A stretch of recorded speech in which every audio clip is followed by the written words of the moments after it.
আজকের রেসিপিতে থাকছে নিরামিষ লাউ এবং মুসুরের ডাউলের একটি দুর্দান্ত রেসিপি। গরম ভাতের পাতে যদি এমন একটা নিরামিষ লাউয়ের রেসিপি থাকে তাহলে ভাতের প্রথম পাতে কিন্তু এক প্লেট ভাত খেয়ে নেওয়া যায়। আর এই রেসিপিটা রুটি এবং পরোটার সঙ্গে কিন্তু দুর্দান্ত লাগে খেতে।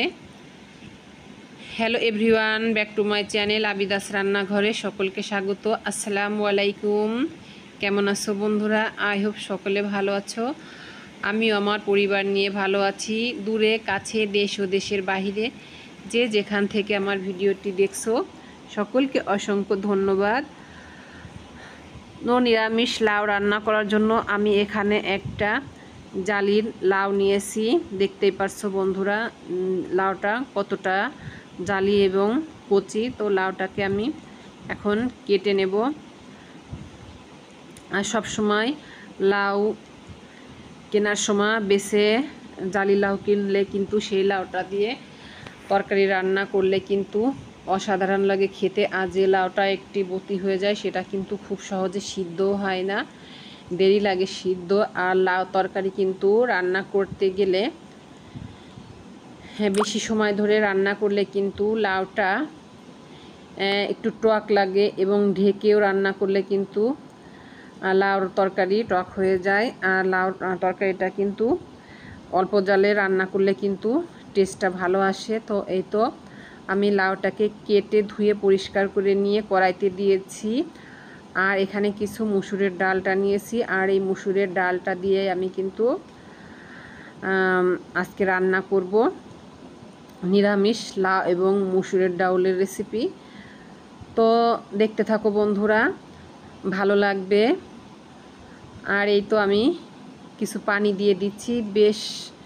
তেমন বেশি পানির প্রয়োজন হবে না, যেহেতু লাউটা জালি আর মুসুরের ডালটাও সিদ্ধ হতে কিন্তু বেশিক্ষণ সময় নেয় না। তো অল্প পরিমাণের পানি দিয়েছি। আর এখানে আমি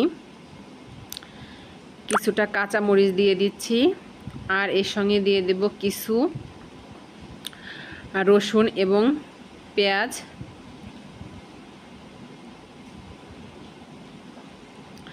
তো এখন ঢাকনা দিয়ে ঢেকে আমি কিছুক্ষণ এটাকে কুক করে নেব। তো কিছুক্ষণ পরে আমি ঢাকনাটি এখন তুলে নিচ্ছি।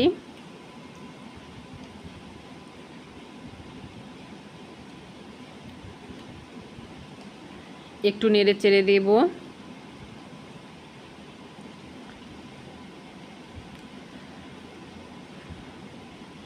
তো এর ভিতরে আমি যেহেতু লবণটা দিই নিই, তো এখন লবণটা দিয়ে দিচ্ছি। লবণটা দিয়ে আবারও একটু নেড়ে চেড়ে দিচ্ছি।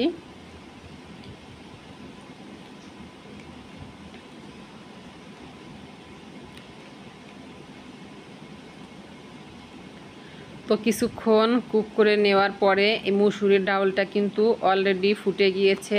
আর লাউ থেকে কিন্তু আমি যে পানিটা দিয়েছিলাম সেটা কিন্তু ডালটা সিদ্ধ হতে ডাল এবং লাউটা সিদ্ধ হতে লেগে গিয়েছে। আর বাকি পানিটা কিন্তু লাউ থেকেই বেরিয়েছে।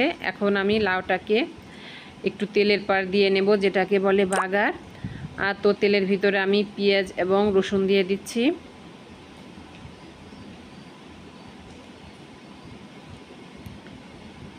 এখন পেঁয়াজ রসুনটাকে একটু নেড়ে চেড়ে লাল কালার করে ভেজে নেব।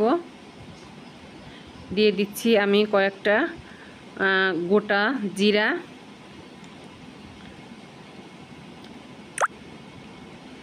এবং দিয়ে দিচ্ছি আমি 2টা শুকনো মরিচ ফ্লেভারের জন্য।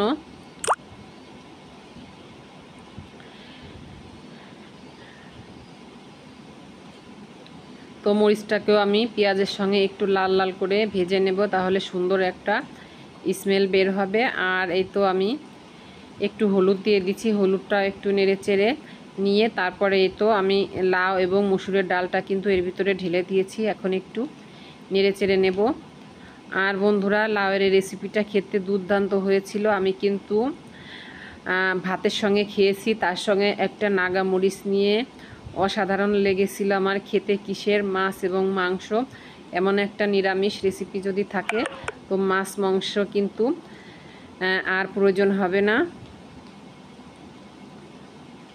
তো এখন আমি এর ভিতরে একটু ধনে পাতা উপর দিয়ে ছড়িয়ে দেব। ধনে পাতাটা দিলে আর একটু কিন্তু টেস্টটা ভালো আসবে। তো ধনের পাতাটা দিয়ে আমি আবার একটু নেড়ে চেড়ে নিচ্ছি। দেখলেই তো বন্ধুরা, আমি কিন্তু অল্প সময়ে লাউ এবং মুসুরির ডাউলটা দিয়ে একটি নিরামিষ রেসিপি করে নিলাম। আর সব সময় খেয়াল রাখবে, লাউ রান্না করতে গেলে কিন্তু অনেকক্ষণ ভরে সিদ্ধ করলে সেই লাউয়ের তরকারিটা কিন্তু টক লাগে খেতে, একদমই ভালো হয় না। সব সময় চেষ্টা করবে লাউয়ের রেসিপিটা করতে গেলে অল্প জালে এবং তাড়াতাড়ি করে রান্না করতে। তো এই তো আমার রেসিপিটা কিন্তু কমপ্লিট রান্না। এখন আমি একটু লবণটা চেক করে নেব। তো বন্ধুরা, কেমন হলো আমার রেসিপি? আজকের মতো নিচ্ছি বিদায়। সবাই ভালো থেকো, সুস্থ থেকো। আল্লাহ হাফেজ।